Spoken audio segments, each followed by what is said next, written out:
Network है, data है, phone है, फिर भी कॉल नहीं लग रही, इंटरनेट चल ही नहीं रहा। अगर ऐसा हो तो लोग सबसे पहले ब्लेम नेटवर्क कंपनी को देते हैं। लेकिन अभी जो सिचुएशन सामने आई है उसमें प्रॉब्लम नेटवर्क की नहीं बल्कि बिजली की है। और इसी से जुड़ा एक नया टर्म सामने आया है, इंटरनेट लोड शेडिंग। और इस वीडियो में हम आपको सिंपल भाषा में समझाएंगे कि होता क्या है, क्यों हो रहा है, इसका असर क्या है और क्या फ्यूचर में ये प्रॉब्लम दूसरे देशों में भी आ सकती है या फिर नहीं। Hi, you watching NBT tech on the go. I am your host Mohini Bhadauria. तो वीडियो शुरू करते हैं और सबसे पहले समझते हैं इंटरनेट लोड शेडिंग आखिर होता क्या है। आसान शब्दों में कहें तो जब लंबे समय तक बिना नोटिस के बिजली कटौती होती है और उसका सीधा असर मोबाइल नेटवर्क और इंटरनेट सर्विसेज पर पड़ता है तो सिचुएशन को इंटरनेट लोडिंग शेडिंग कहा जाता है। क्योंकि टेलीकॉम टावर्स, डेटा सेंटर्स और नेटवर्क इक्विपमेंट पूरी तरह बिजली पर डिपेंड करते हैं। अब जैसे ही बिजली जाती है ये सिस्टम्स बैकअप पर चले जाते हैं, लेकिन ये बैकअप लिमिटेड होता है और जैसे ही बैकअप खत्म होता है नेटवर्क भी धीरे धीरे बंद होने लगता है। अब यही सिचुएशन अभी पाकिस्तान में देखने को मिल रही है, जहां लंबे समय तक बिजली कटौती की वजह से इंटरनेट सर्विसेज बुरी तरह प्रभावित हो रही हैं। अब यहाँ एक प्रैक्टिकल एग्जांपल समझिए। आपके इलाके में बिजली गई है, टावर बैटरी पर चल रहा है, कुछ देर तक इंटरनेट चलता रहेगा, लेकिन अगर बिजली वापस नहीं आई तो बैटरी खत्म हो जाएगी और टावर बंद हो जाएगा। और जैसे ही टावर बंद हुआ आपकी कॉल ड्रॉप होगी, इंटरनेट स्लो होगा या पूरी तरह बंद हो जाएगा। यही इंटरनेट लोड शेडिंग का रियल इफेक्ट है। अब बात करते हैं कि ये प्रॉब्लम इतनी बड़ी क्यों बन रही है। तो इसके पीछे सबसे बड़ा रीजन है इलेक्ट्रिसिटी क्राइसिस। यानी जब देश में लगातार पावर कट्स हो रहे होते थे तो टेलीकॉम इंफ्रास्ट्रक्चर को कंटिन्यूअसली चलाना मुश्किल हो जाता है। रिपोर्ट्स के अकॉर्डिंग कई टावर्स के पास सिर्फ 2 से 6 घंटे का बैकअप होता है और कई जगह तो बैकअप भी नहीं होता। और जब पावर कट उससे ज्यादा लंबा हो जाता है तो पूरा नेटवर्क डाउन हो जाता है।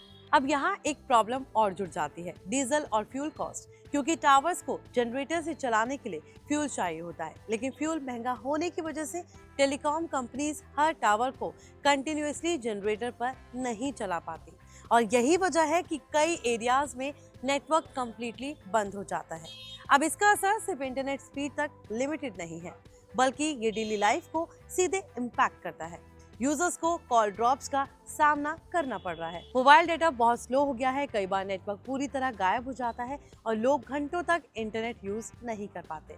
खासकर रूरल एरियाज में ये प्रॉब्लम और ज्यादा सीरियस हो जाती है, जहां पहले से ही नेटवर्क वीक होता है। अब एक इंटरेस्टिंग बात यह है कि ये सिर्फ एक टेक्निकल इशू नहीं है बल्कि इकोनॉमिक और इंफ्रास्ट्रक्चर प्रॉब्लम भी है।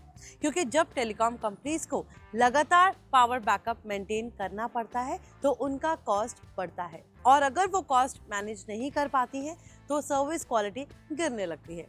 अब अगर थोड़ा ब्रॉडर पर्सपेक्टिव से देखें तो इंटरनेट लोड शेडिंग एक्चुअली एक वार्निंग साइन है कि फ्यूचर में डिजिटल इंफ्रास्ट्रक्चर को सिर्फ नेटवर्क अपग्रेड से नहीं बल्कि पावर स्टेबिलिटी से भी जोड़कर देखना होगा। क्योंकि आज के टाइम में इंटरनेट लग्जरी नहीं है बल्कि बेसिक नेसेसिटी बन चुका है। Online classes, work from home, digital payments, content consumption, सब कुछ इंटरनेट पर डिपेंड करता है। और अगर इलेक्ट्रिसिटी स्टेबल नहीं है तो पूरा डिजिटल इकोसिस्टम प्रभावित हो सकता है। अब एक और प्रैक्टिकल चीज समझिए, अगर किसी देश में इलेक्ट्रिसिटी क्राइसिस और हाई इंटरनेट यूसेज दोनों साथ में हो तो प्रॉब्लम और भी बढ़ जाती है। क्योंकि लिमिटेड नेटवर्क रिसोर्सेज पर ज्यादा लोड आ जाता है और अब टावर्स प्रॉपर्ली काम नहीं कर रहे होते तो स्पीड और कनेक्टिविटी दोनों गिर जाती है।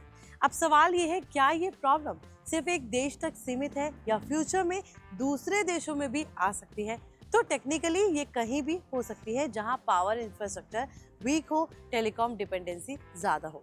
हालांकि डेवलप्ड कंट्रीज में ये रिस्क कम होता है क्योंकि वहां बैकअप सिस्टम्स और इंफ्रास्ट्रक्चर काफी स्ट्रांग होते हैं, लेकिन डेवलपिंग रीजन्स में ये एक रियल चैलेंज बन सकता है। अब सॉल्यूशन की बात करें तो इसके लिए टेलीकॉम कंपनीज को बेहतर backup systems, solar power towers और एफिशिएंट एनर्जी मैनेजमेंट की जरूरत है।